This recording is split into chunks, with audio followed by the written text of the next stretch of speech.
Boa noite, meus amigos. Matheus, Renato. Mais uma conversa esportiva, mais uma segunda-feira aqui falando do que a gente mais gosta, né? Que é falar de esporte. E hoje a gente vai ter muito papo aí, hein, Matheus? Com certeza. Boa noite, Álvaro. Boa noite, Renatinho. Boa noite, fãs do Conversa Esportiva. Estamos aí para mais um novo programa aí, com muito esporte. Vamos falar bastante da rodada do Brasileirão. Vamos falar da Fórmula 1, que foi a corrida dos problemas, né? Da Mônaco. Vamos falar de surf, futebol de areia aí, que não foi bom para nossa seleção. Muito esporte, muita polêmica aí. Não é, Renato? Sim, boa noite, Matheus, Álvaro, a galera que está nos assistindo. Tem muita discussão hoje, hein? Vamos ter polêmica mais uma vez, muito debate de alto nível aqui no Conversa Esportiva, não perca. Isso aí, a gente vai falar então hoje de Liga dos Campeões, NBB, futebol de areia, Roland Garros, WSL, né, a Liga Mundial de Surf, Libertadores e Sul-Americana, que teve o sorteio aí, o aguardado sorteio, nosso Campeonato Brasileiro, claro, e Fórmula 1, que teve o GP de Mônaco. Renato, explica pra galera aí por que a gente não vai falar de NBA hoje. Não vamos falar de NBA hoje porque na quarta-feira, neste mesmo horário, nesse mesmo canal, vamos ter uma live para falar da final da NBA. Então, galera, quem está nos assistindo hoje, não perca na próxima quarta-feira. É isso aí, galera. Quarta-feira, a partir de 21 horas, live só com NBA para quem gosta do melhor basquete do mundo, né? A gente vai fazer aí o esquenta para as finais, né, que começam na quinta-feira. Então, sem enrolação, vamos começar com o jogo do ano aí, né? Até pelo menos a gente ter a Copa do Mundo, que foi Liverpool e Real Madrid. O que vocês acharam aí, Renato, Matheus? Quem quer começar? Pode começar aí, Renato. Pode começar. Bom, um jogo, um domínio territorial aí do Liverpool, posse de bola, mas como dizem, né, final não se tem que se ganhar, não se jogar. O Liverpool jogou a final e o Real Madrid ganhou a final. Mas foi um jogaço. Várias oportunidades para o Liverpool, que parou na mão do Courtois.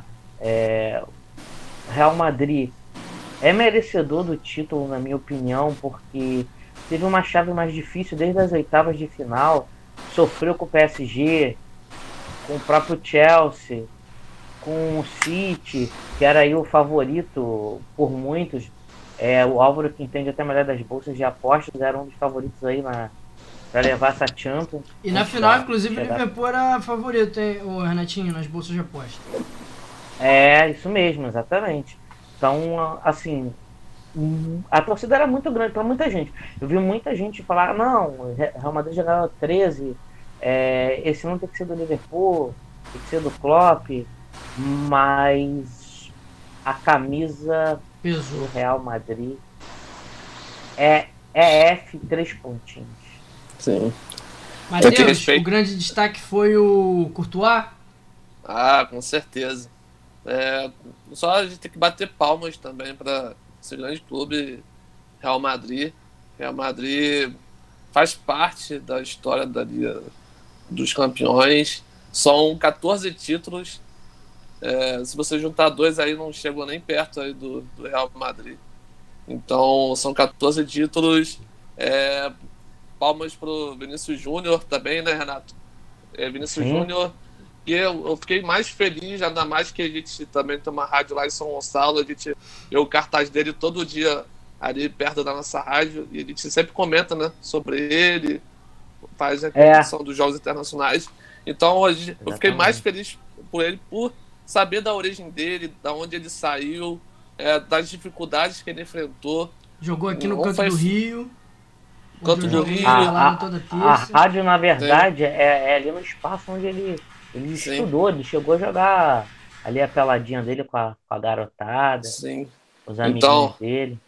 Então, palmas pro Vinícius Júnior, palmas pro Carlos Ancelotti. Aí, o Carlos Ancelotti chegou a ganhar, conquistar 4 títulos da Liga dos Campeões. Ele chegou em 5 finais, ganhou 4. Então, quando o Carlos Ancelotti foi contratado, muitos achavam que ele estava ultrapassado, que o Real ia andar para trás, não ia andar para frente com ele. Então, mas o Carlos Ancelotti renovou esse time do Real Madrid. Ele conseguiu dar confiança para o Vinícius Júnior, conseguiu trabalhar com esses jovens jogadores. O Real Madrid precisou se reformular no elenco, trouxe alguns jovens aí com potencial também. O Rodrigo foi importante nessa reta final de Liga dos Campeões, fez gols decisivos. O jogo contra o Manchester City que a gente viu, decidindo nos finais. Trouxe o Camavinga no Lille também, sendo destaques. Tem o uruguaio Valverde também, que jogou uma barbaridade nessa final, deu passe para o Vinícius Júnior. Então, isso tem um dedo muito grande no Carlos Ancelotti.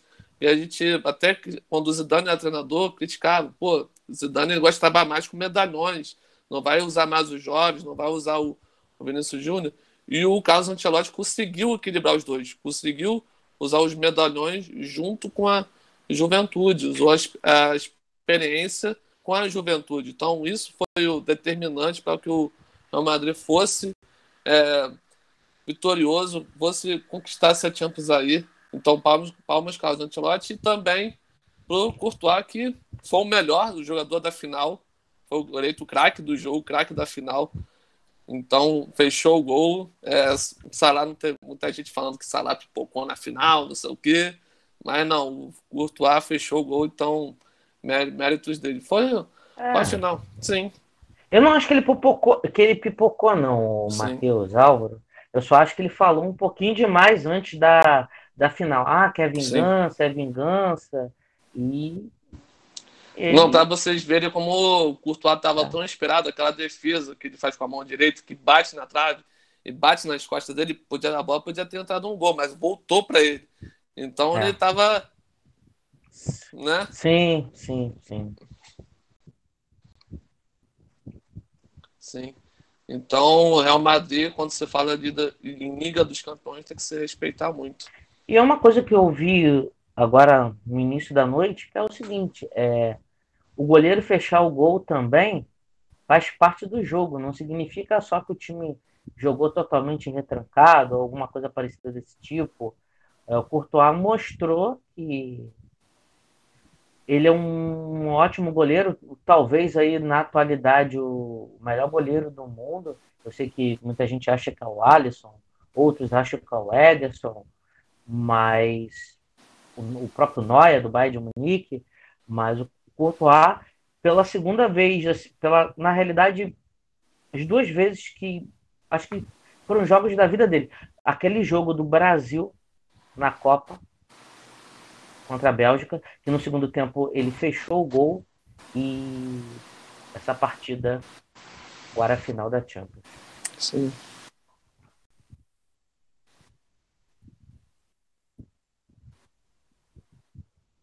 Sim.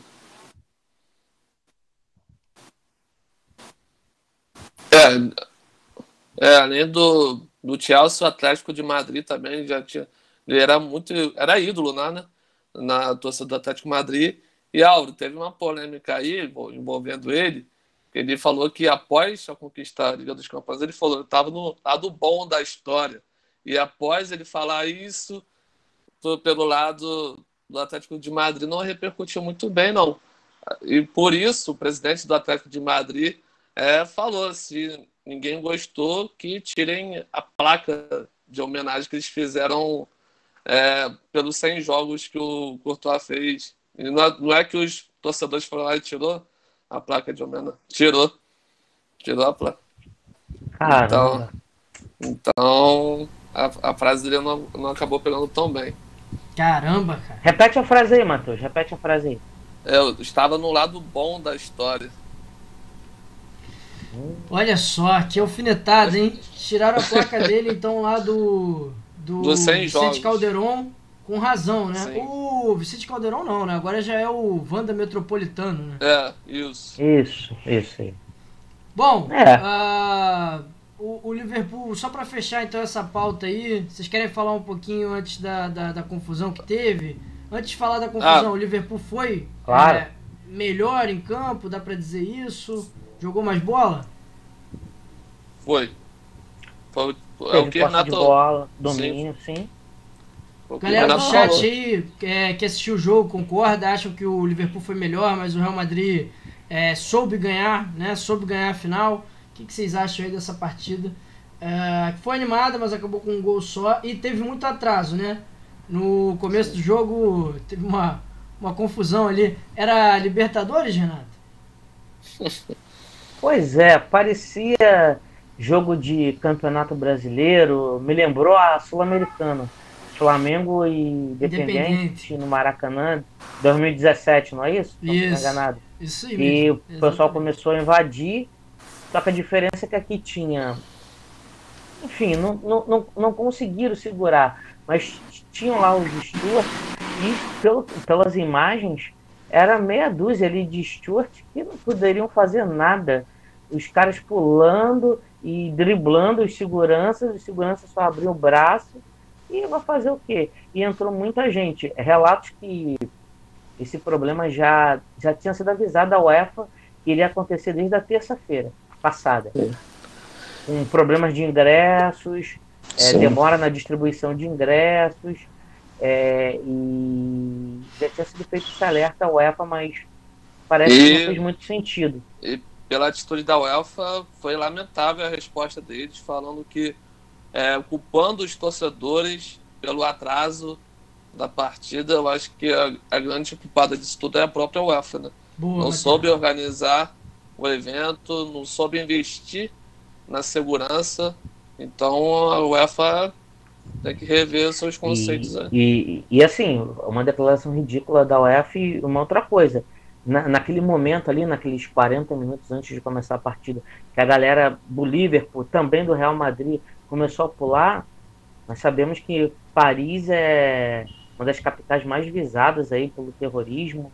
Sim. Vocês imaginam se entra o cara ali com uma bomba, ou até mesmo, não sei, com uma faca, com uma arma, e faz alguma coisa contra alguém que estivesse na tribuna de imprensa, algum daqueles jogadores que estavam lá, ou até mesmo comissão técnica, jogadores em campo.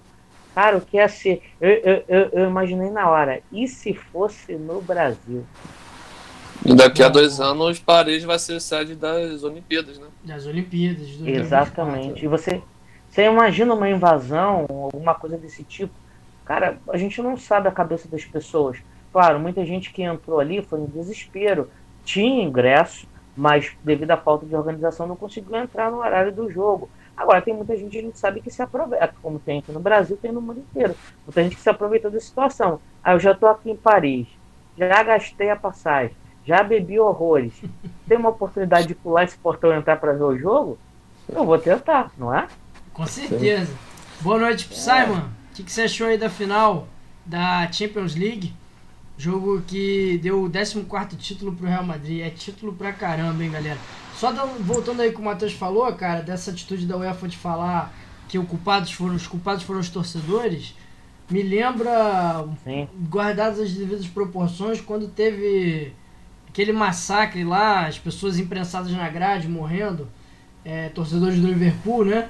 E a Margaret Thatcher, falecida Margaret Thatcher, culpando os torcedores pelo acidente horrível. Lamentável. É lamentável, isso mesmo. E, Alvo, só para fechar, falando de coisa boa, né? Esse título foi importante, mais pro Marcelo, né? Marcelo que chegou ao seu 25º título pelo Real Madrid.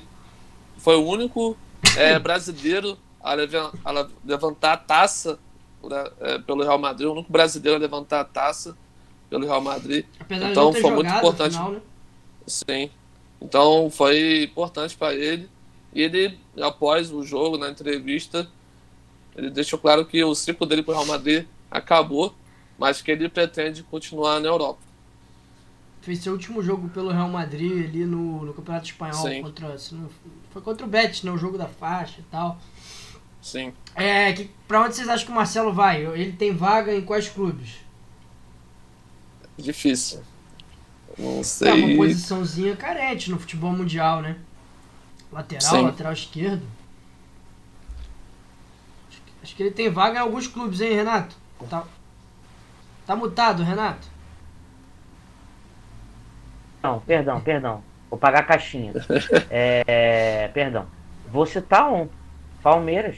Palmeiras, quando o Piquerez está na seleção uruguaia ou quando ele está lesionado, está jogando com o Jorge. E o Jorge não está tão bem. Não, mas Jorge não, no Brasil ele não sobra. joga bem há No muito Brasil ele tempo. sobra. No Brasil ele sobra. É. Pelo da Europa. Uma observação. Ele deixou, na entrevista, ele falou, muitos falavam que tem o Botafogo, o Fluminense, que sonham com ele deixou claro que nesse momento não quer retornar ao Brasil. Ele quer continuar na Europa.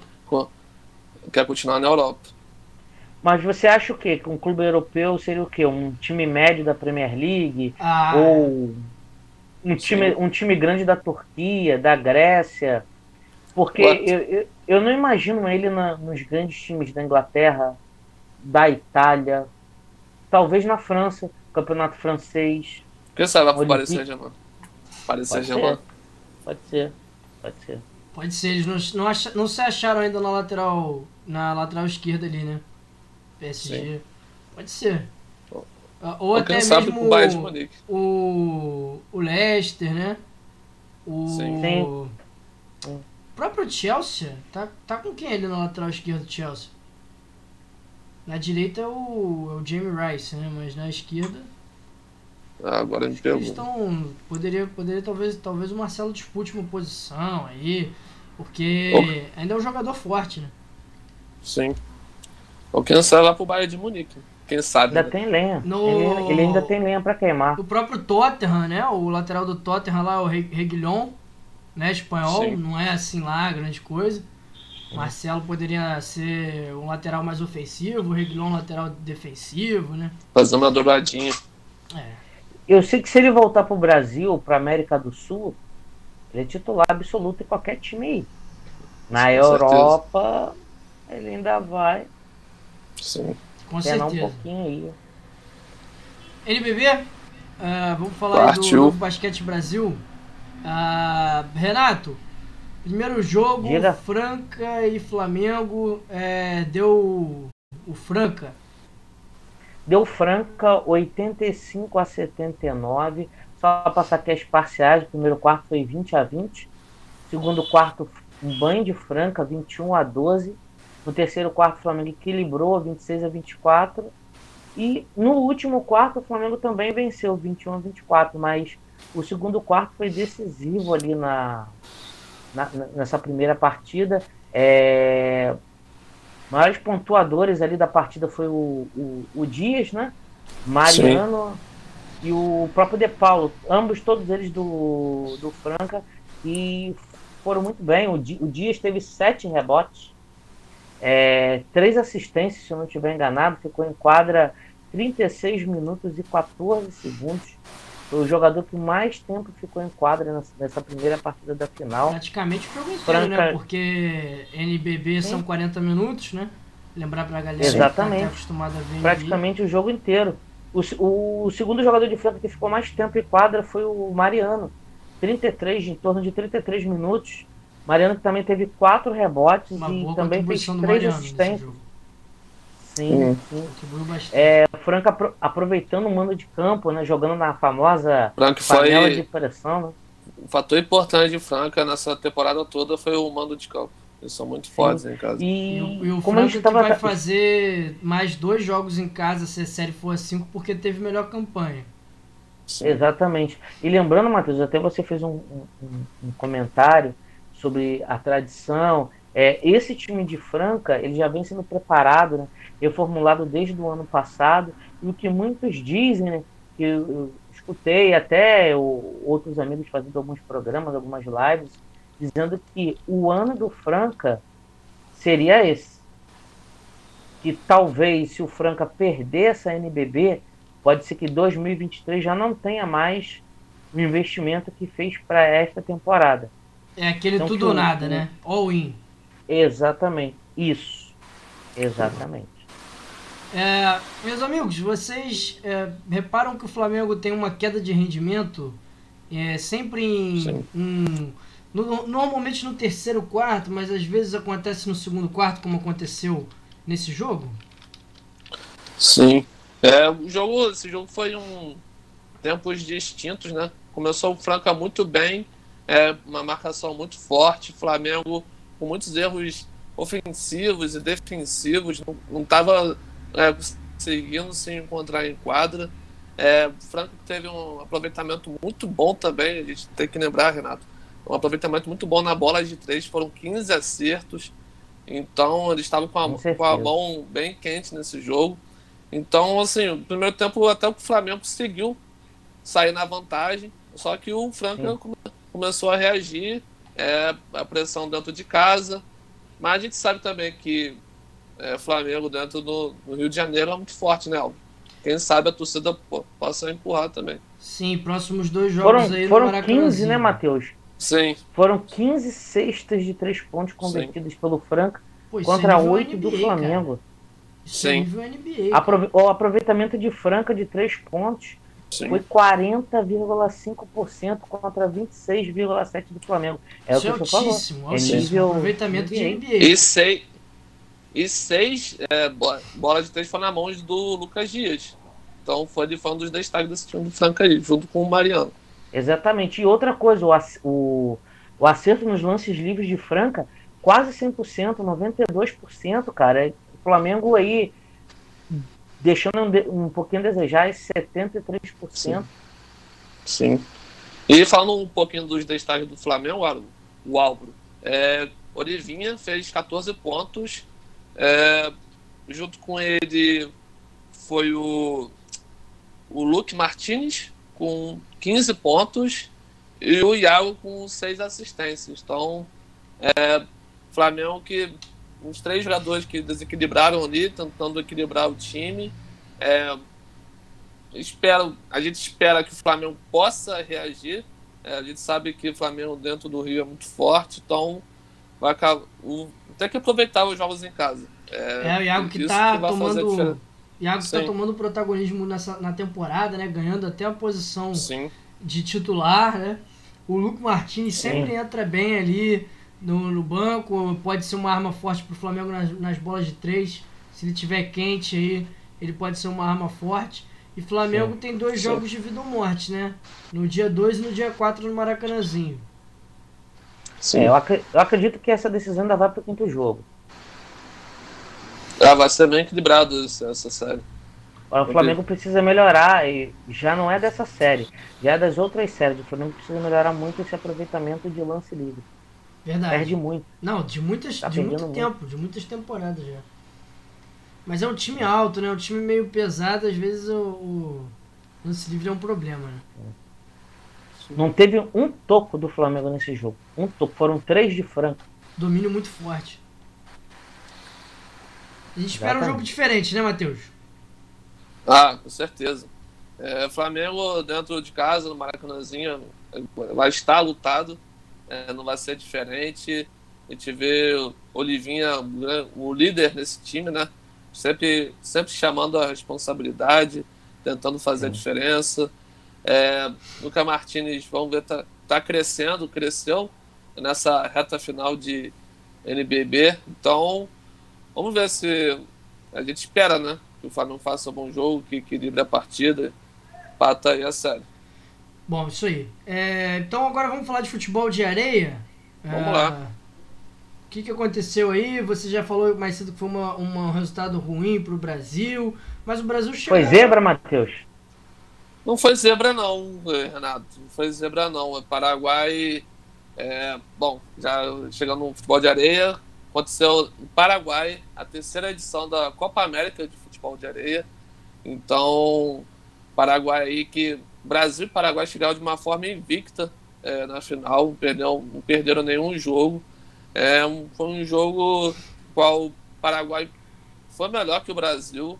O Paraguai botou 2-0. O Brasil só conseguiu empatar no segundo tempo com Igor e o Lucas. E no terceiro tempo aí, felizmente, o Paraguai acabou fazendo o 3º gol. O Brasil, a gente sabe que está passando por uma reformulação. de elenco. Muita gente acha que ainda tem Benjamin, Júnior Negão, não. O Brasil, acabando essa geração, passou por uma reformulação. É um projeto muito ligado no Nordeste. A gente vê o Nordeste, um futebol de areia crescendo muito. Então, até a CBF até está ligada com o futebol de areia, tentando organizar mais esse projeto. Então, a gente viu também, né, o último Mundial do Brasil, que foi na Rússia, também não foi tão bom assim.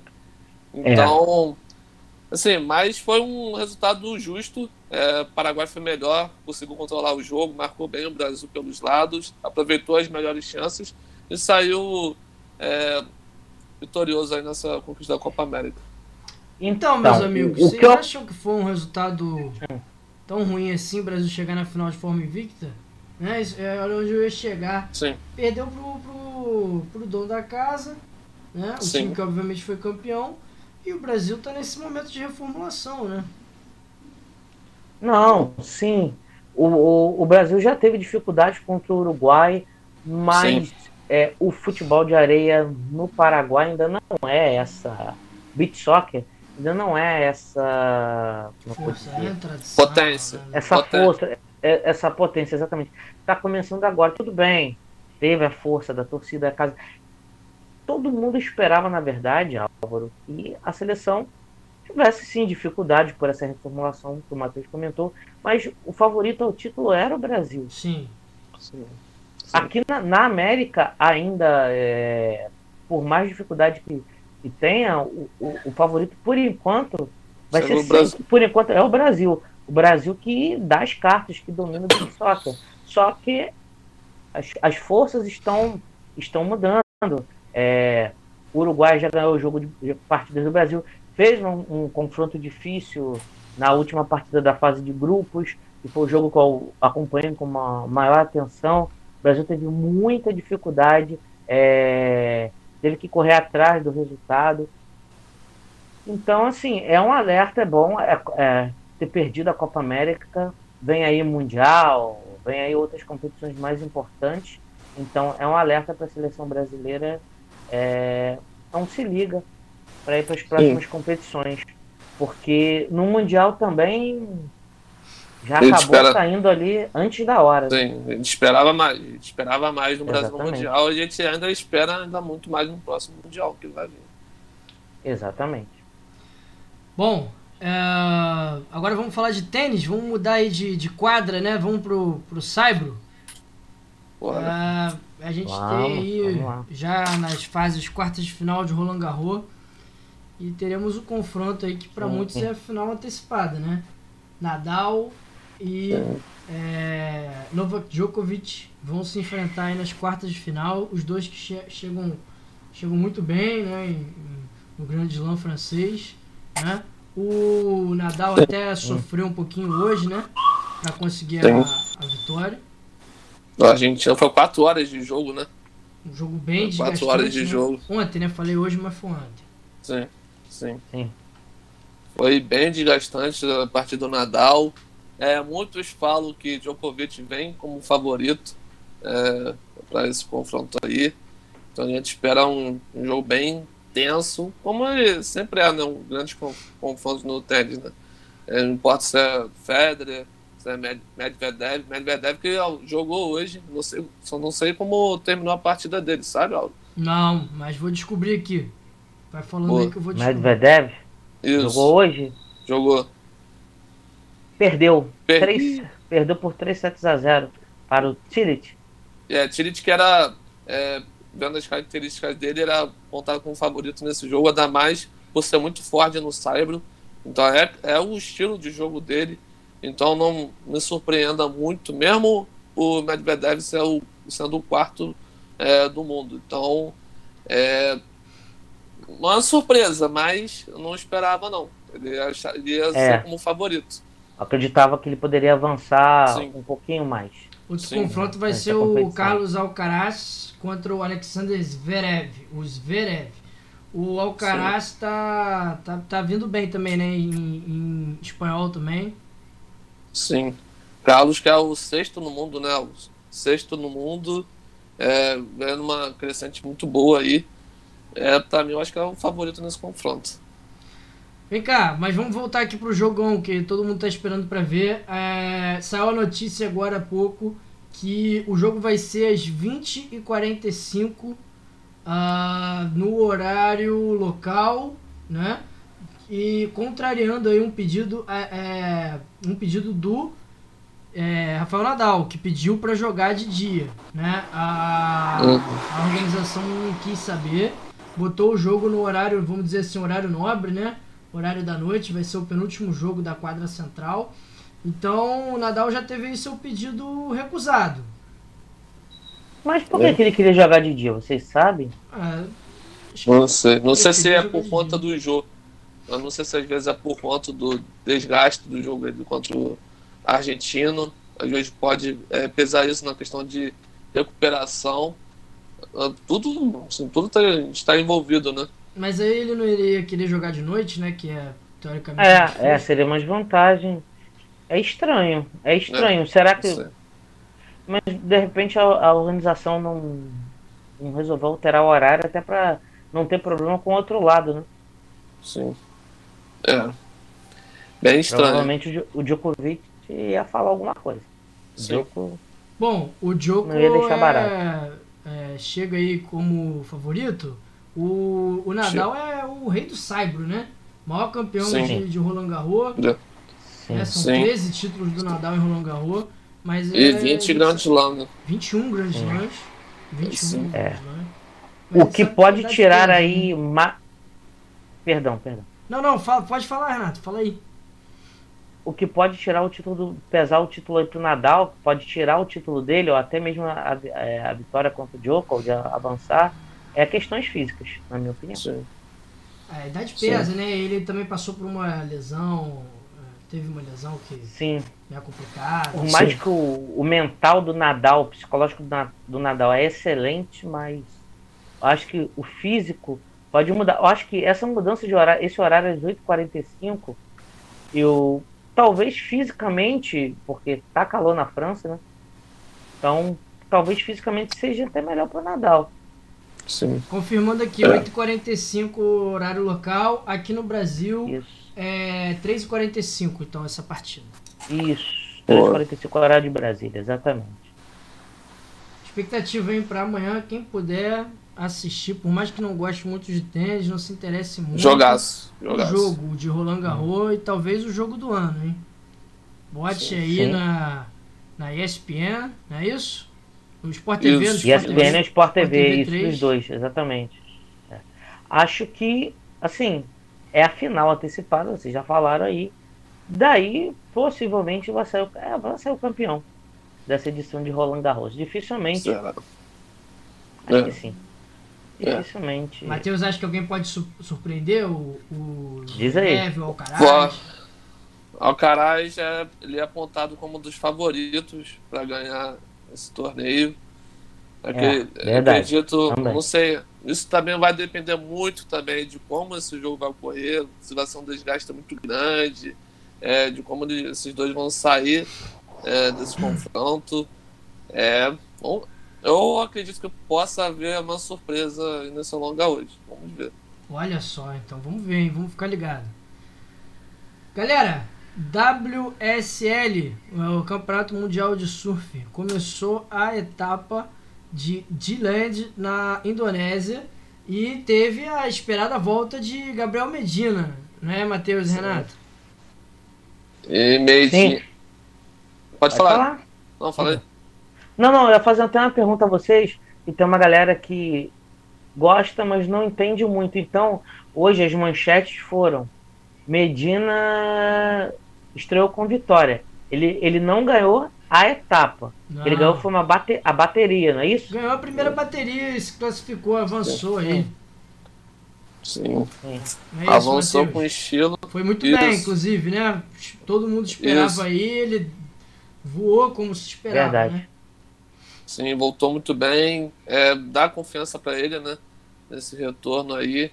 Ele que estava afastado por questões pessoais, cuidando da saúde, enfim. Mas foi uma vitória boa no Medina e algo. O Ítalo e Miguel Pupo também avançaram, mas quem acabou não estão indo bem foi o Felipe Toledo, acabou caindo na repescagem aí. Mas lembrando que ele tem mais uma chance, mas eu acredito que ele possa sim avançar sem sustos aí. O Samuel Matheus. Pulpo também tá na repescagem. Isso, junto com ele, o Jetson André, Caio Iberi, Samuel Pulpo, tudo na repescagem. Como que funciona a repescagem, Matheus? Se não me engano, tipo, é como se fosse. Tem 2 confrontos. São confrontos, são confrontos normais. Sim. Eles têm os confrontos sim. de. A bateria é sempre 1 contra 1, né? E na repescagem é Sim. a mesma coisa. A diferença é que na repescagem perdeu, tá fora. Então agora pro Filipinho que vai entrar. A chamada tava pra agora, mas aí a gente sabe que depende das condições do tempo. Não sei se começou. Se começou, o Filipinho Sim. daqui a pouco deve estar entrando no mar. E aí é a última chance dele na Indonésia. Ele que pode até perder aí o primeiro lugar no ranking, né? Nesse momento o Felipe Toledo é o número 1 no ranking mundial. Mas ameaçado já não fez uma boa segunda etapa lá da Austrália, né? Sim. E quem foi muito bem foi a nossa Tati, né? Boa, Nossa, a Tati aí, avançou, isso aí. Tati avançou com uma nota alta, com 15,17 pontos. Então, a Tati aí que venceu a australiana, Tati White, né? Se não me engano. Acho que é a havaiana, né? Acho que é Havaiana. É Havaiana, se não me engano, Havaiana. Então, a nossa Tati representando, indo bem. Muito bom. Isso, já tá nas quartas de final. Né? Sim. Meus amigos, falando aqui dos outros, falando um pouquinho dos outros competidores aí que a gente tem, né, nesse momento aí na etapa mundial, né? Não falando só dessa etapa, mas agora em junho a gente tem 3 etapas do Campeonato Mundial de Surf, então um momento muito importante aí do campeonato, né? A gente vai ter agora na Indonésia, depois a partir do dia 15 tem as chamadas lá em Honduras, El Salvador, e dia 23, chegando aqui no Brasil, em Saquarema, os surfistas aí do Campeonato Mundial, os melhores surfistas do mundo, para a oitava etapa do campeonato. Então, junho é um mês muito importante no calendário do surf, né? O que esperar, então, vou falar alguns nomes aqui pra gente debater. O Kelly Slater, né, que fez muita fumaça quando começou ganhando lá no Havaí, né, em casa. Eu perguntei a vocês, lembra? Se ele ia brigar pelo título. Nesse mas momento até... cai bastante aí no ranking mundial, Matheus. Qual a posição que ele tá? Nesse momento ele tá em 7º. Ele caiu bastante. Ele que até na última live, se não me engano, ele tava segundo ali, em terceiro. Acho que é isso aí. Tava por aí, assim. Mas eu acredito que o Kelly ele possa se recuperar. Tem categoria para isso, né? Só ele conhece bem mais aí. Mas eu acredito muito na recuperação do Kelly. Mas eu ainda espero que nossos atletas dêem show em Saquarema, né? Vou explicar rapidinho o que aconteceu do último programa pra cá, né? A gente tava na etapa 5, agora tá na etapa 6. Tem o corte no meio do ano, que a gente já falou aqui algumas vezes, alguns surfistas foram eliminados, mas além disso também entra o corte da menor nota. Então todos os surfistas têm a sua menor nota cortada, e aí com isso o Kelly Slater, que só teve ganhou uma etapa, né? Ele teve uma queda no ranking porque os outros atletas na verdade subiram a sua nota. Vem para competir Kelly Slater ou vai só a passeio, Matheus? Vem para competir. Ele quer chegar junto. Ninguém gosta de ficar para trás, né? Ainda mais falando de cara que ganhou 11 títulos aí mundiais. Então ele vai tentar complicar algum dos brasileiros. A gente sabe que a gente tem a maior vantagem, ainda mais atuando em casa, a gente vai ter o apoio da torcida. Então, mas eu acredito muito na recuperação do Kelly Slater. Bom, Ítalo Ferreira, Matheus, nosso campeão olímpico, mas que ainda não ganhou nenhuma etapa esse ano. Vem fazendo boas pontuações, mas ainda não chegou, né, numa final. Ainda não conseguiu. Sim. Eu posso falar uma coisa engraçada que me aconteceu com ele na Indonésia, antes de falar dele? Fala aí. Então, durante a etapa de surf na Indonésia, ele foi atacado por macacos durante excursão lá Caramba. ele, não sei se ele estava pela montanha, não sei. Só que ele acabou tendo uma queda e acabou saindo machucado. Então muita gente achou engraçado, mas acabou sendo sério, né? Acabou se prejudicando. Sim. Então o Ítalo foi atacado pelos macacos lá, mas enfim. Macacos selvagens? Deve ter sido, né? Para ter avançado nele. Mas enfim, ele avançou, né? No macaco não, mas ele avançou na classificatória. Boa. Mas assim, a gente espera o atual campeão das Olimpíadas, a gente espera que ele possa chegar em uma final, quem sabe em Saquarema traga boas energias para ele, né? Anotem aí. Ítalo e Medina na final de Saquarema. Rapaz! Cara, aí vai pegar fogo, hein? Vai ter um amigo nosso aí, hein, Matheus, que vai fazer de tudo pra estar lá, né? Pra estar lá pra falar poucas e boas. Enfim.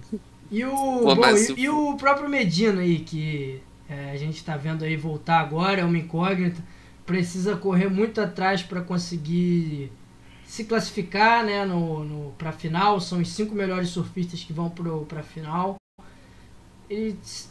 Vou perguntar se ele tem chance, mas é para ser sincero, hein, Renato? Tem chance? Para ser campeão do circuito esse ano, não. Você acha que não? Mas, não. Beliscar alguma etapa, sim. Até porque ele tá mordido com muita crítica que ele recebeu, muitas críticas ele acabou recebendo.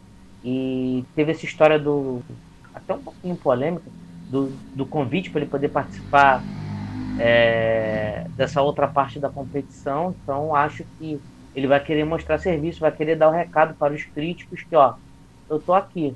2022 não tem como ser campeão do circuito mundial, mas 2023 tô na luta novamente.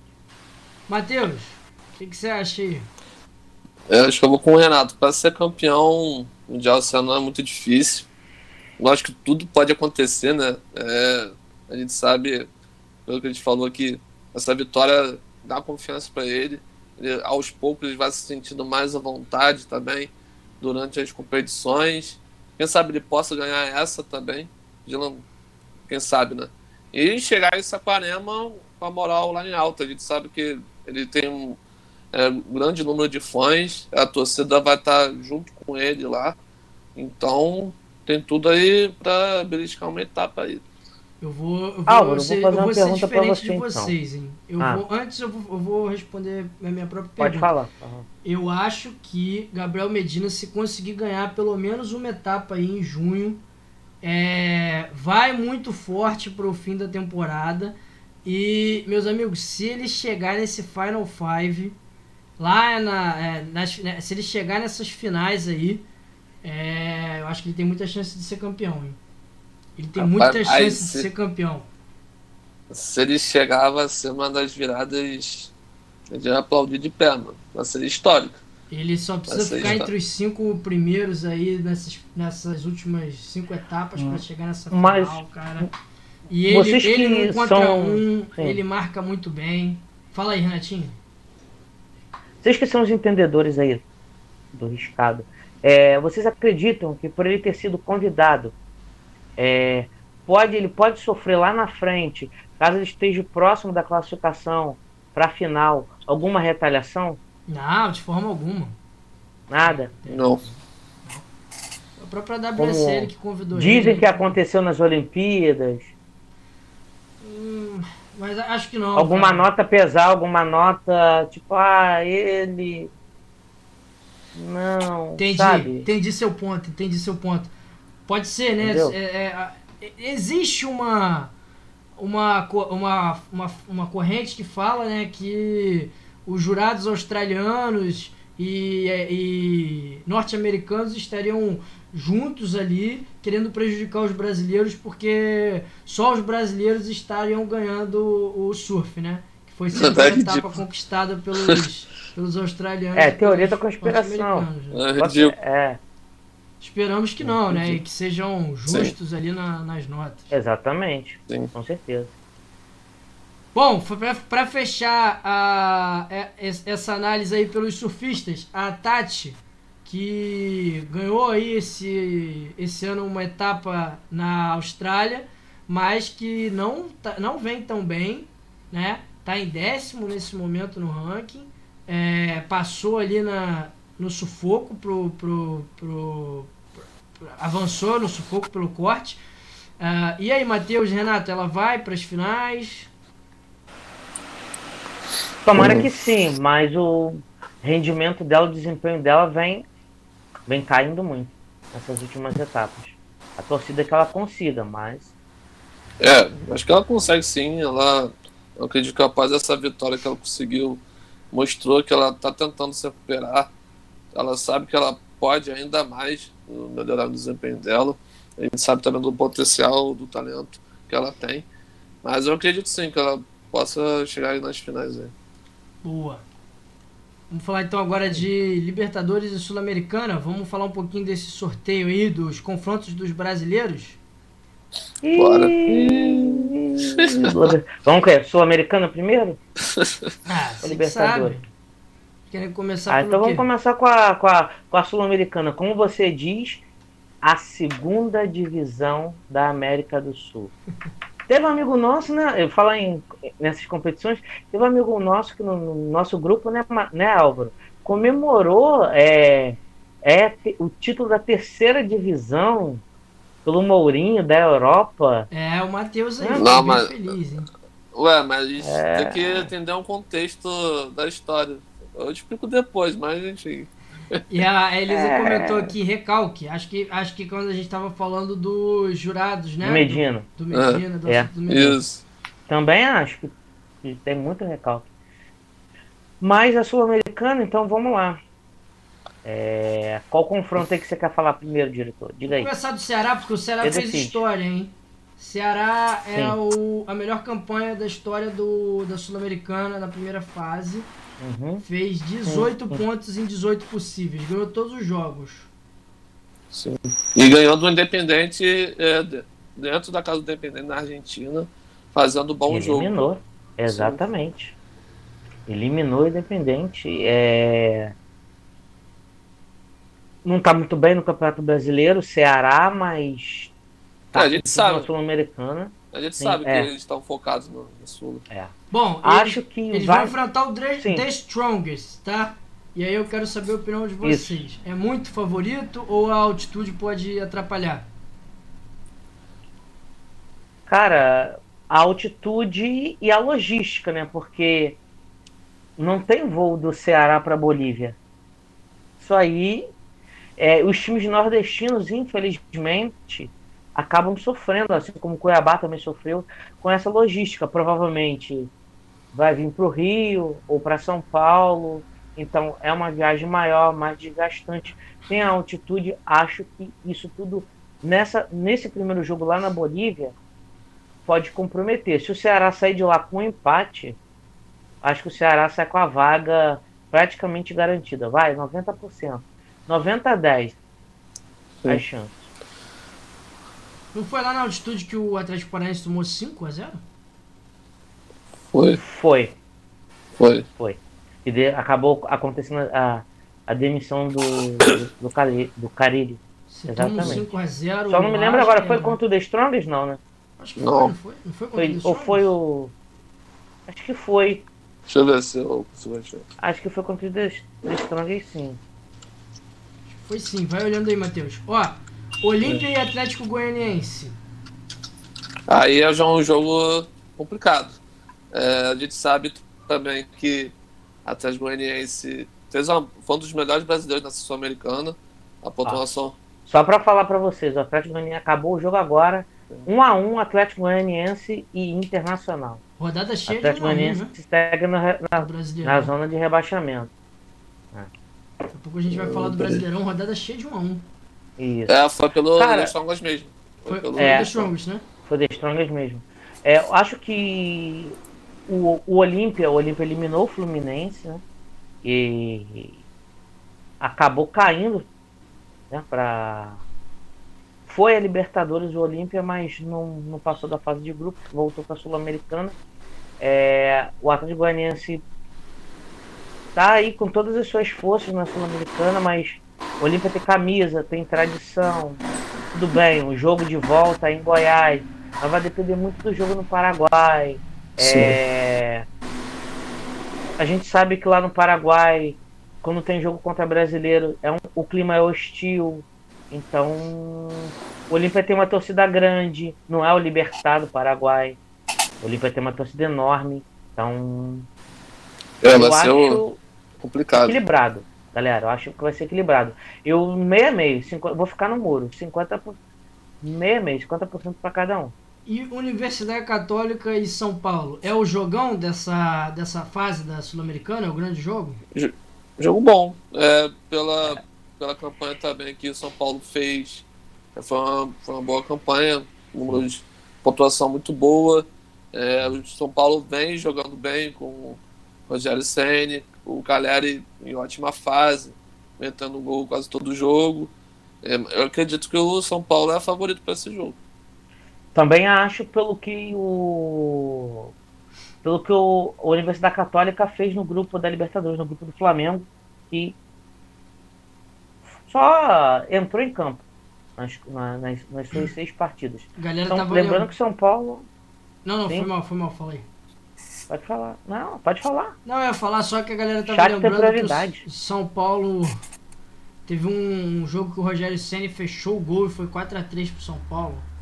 Uma atuação histórica do Rogério Ceni. Foi. E a torcida teve uma coisa muito engraçada, e aí postaram no Twitter, né, quando saiu o sorteio, São Paulo, e aí o torcedor da Católica falou, ainda bem que eles não têm mais Rogério Ceni.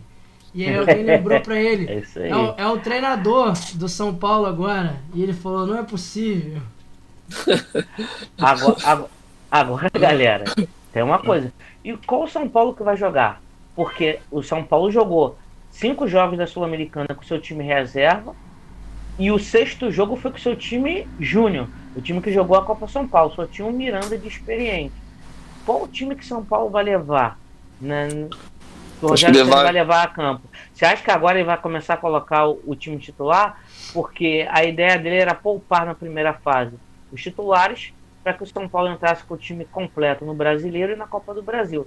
O maior temor do Rogério é o quê? É a janela de meio de ano.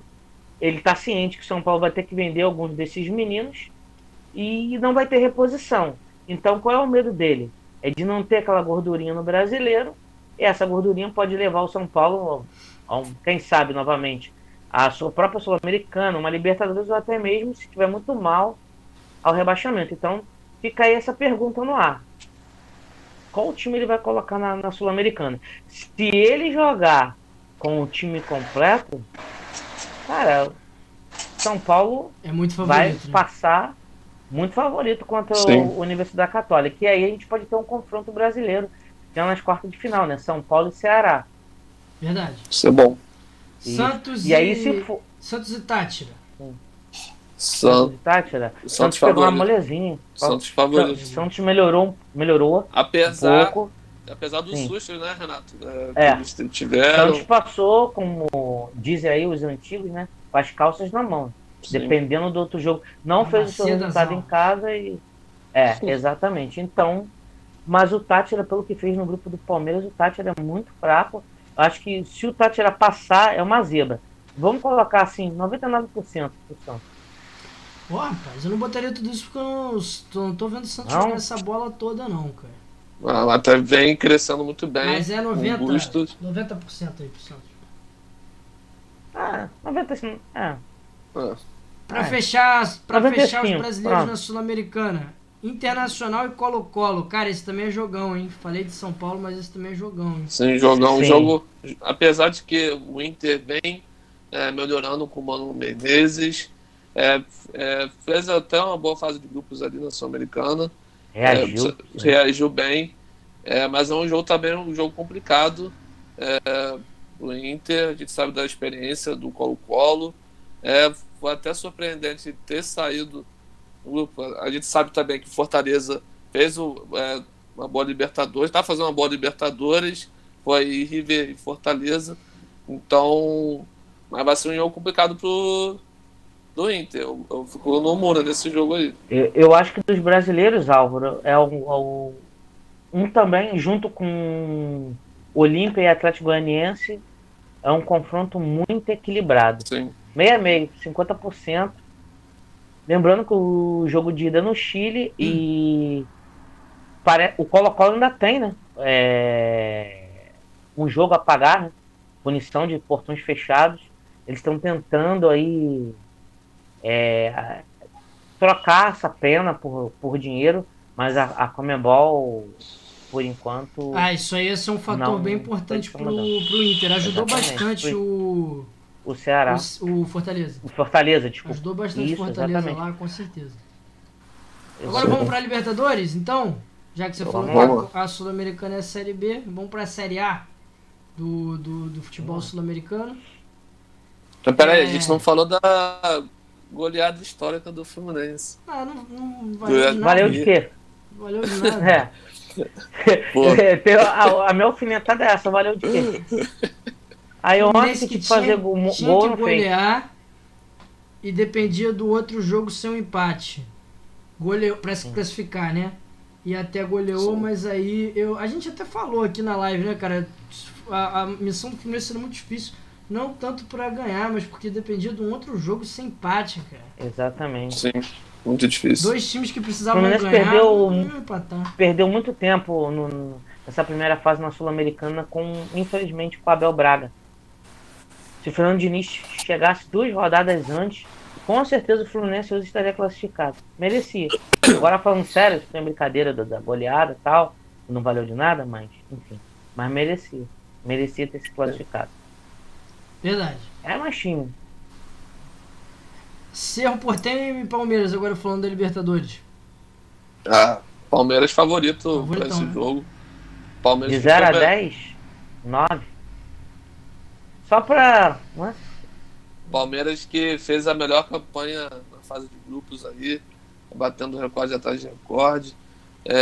Um grupo bem fraquinho também. Eu vou falar mais pra vocês. Esse jogo corre o risco do Palmeiras vencer tranquilo no Paraguai. Mas, a gente sabe que o Palmeiras, tirando o grupo, a gente sabe que o grupo foi fraco. Mas falando em desempenho, o Palmeiras foi o melhor time brasileiro que teve o melhor desempenho na fase de grupos. Ele que também obteve a melhor pontuação também. Então...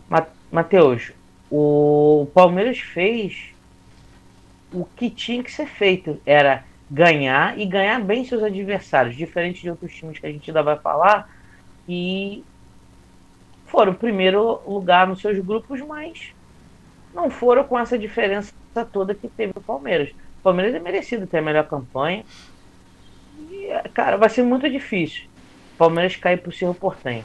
Tem que acontecer uma tragédia, enfim. Sim. Flamengo e Tolima. Que... Vale a mesma lógica aí pro Flamengo e Tolima? Flamengo favorito pra esse jogo, apesar de que... O Renato já tá com o pé atrás ali.